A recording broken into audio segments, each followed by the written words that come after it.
Yeah.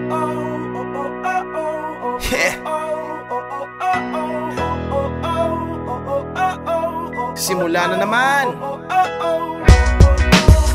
Magandang umaga, kaibigan.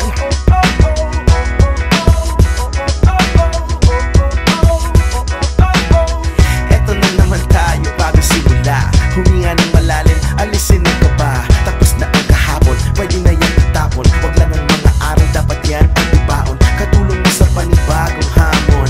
May paparating na bagong araw. Pwede kang lamunin o pwede mong sabayan. Yung araw na kahapon, pwede kanyang gabayan. Kung ako sa'yo, tumayo ka na dyan. Wag ka namang mahuli, kami ay sundan patungo sa liwanag, abutin ng tala. Pagkatapos pakita sa mundo, puso nagbabaga. Upang lahat ay mamulat sa aking susulat. Marinig sa lahat ang aking ulat. Huwag mabahala, ako ang bahala. Kasangga natin si Bathala. Walang imposible, sige lang sige.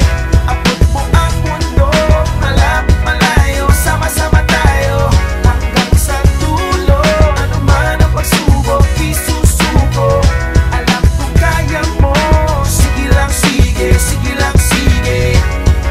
Walang imposible.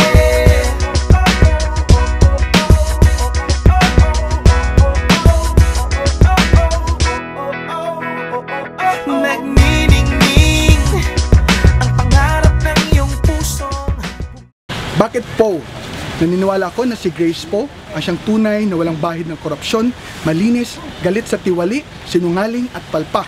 Kaya nais namin na siya ay tumakbo bilang pagkapangulo. Leon Flores III po, taong bayan po.